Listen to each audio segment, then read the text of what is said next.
KPK akan mengeksekusi putusan Dewan Pengawas KPK kepada 78 dari 90 pegawai yang terbukti melakukan pungutan liar di rutan KPK.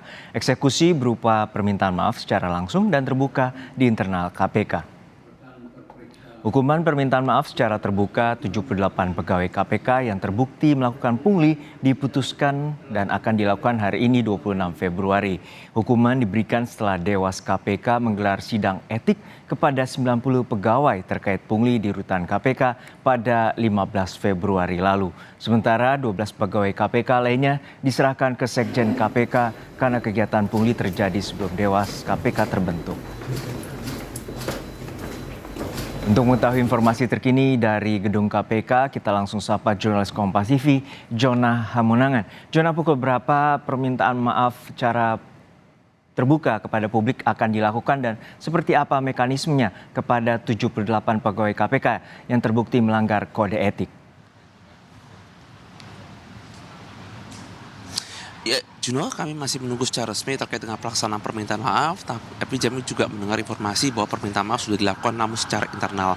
Memang kalau kita lihat dari keputusan dilakukan oleh Dewas KPK bahwa dari 90 petugas yang terbukti mendapat pungli, 78 harus melakukan permintaan secara terbuka kepada publik. Namun faktanya kami sampai siang hari ini belum melihat secara resmi adanya 78 pegawai KPK yang melakukan permintaan maaf. Meskipun ada juga selentingan kabar bahwa sudah dilakukan permintaan secara tertutup yang dilakukan. Dan saja ini melanggar dari yang sudah dilakukan di mana harusnya dilakukan secara terbuka. Inilah bukti komitmen bahwa KPK sebagai lembaga anti rasuah, lembaga anti korupsi dan menunjukkan adanya keterbukaan secara publik. Jadi terkait dengan adanya keputusan Dewas KPK ini bermula dari adanya 90 petugas yang ternyata terbukti melakukan pungli di dalam rutan, namun memang akhirnya dipisah, 78 harus melakukan permintaan maaf sedangkan 12-nya ini dikembalikan kepada sekretariat dikarenakan dilakukan sebelum terbentuknya Dewas. Jadi untuk 78 petugas ini kami masih menunggu terkait dengan pukul berapa akan dilakukan permintaan maaf dan juga terkait dengan mekanisme seperti apa. Yang pasti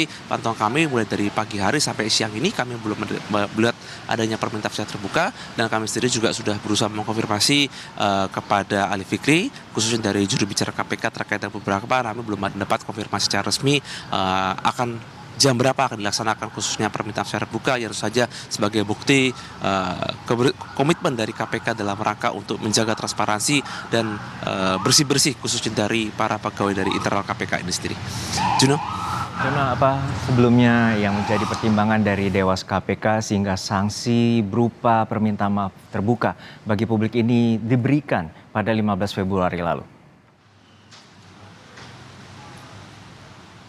Ya, Juno, seperti kita tahu bahwa KPK sendiri merupakan lembaga yang menjaga jangan sampai ada tindak korupsi yang terjadi di tanah air. Namun faktanya adanya pungli atau pungutan liar di rutan KPK ini malah adalah fakta sebaliknya bahwa terjadinya korupsi secara kecil-kecilan yaitu pungli. Nah, itu sebabnya adanya Dewas atau Dewan Pengawas di KPK dan melakukan sidang etik yang dilakukan adalah dalam rangka untuk bersih-bersih atau sebagai pembuktian kepada publik bahwa KPK masih menjaga marwahnya sebagai penjaga kebersihan atau penjaga mencegah adanya korupsi yang ada. Nah, salah satunya adalah dengan melakukan secara terbuka permintaan maaf secara terbuka kepada publik yang ada sebanyak 78 orang dalam rangka pembuktian kepada masyarakat bahwa ini adalah komitmen nyata dari KPK dalam rangka membuktikan bahwa KPK betul-betul komitmen untuk menjaga jangan sampai ada tindak korupsi meskipun yang ada di internalnya sendiri khususnya di rutan atau di rumah tahanan yang ada di KPK sendiri.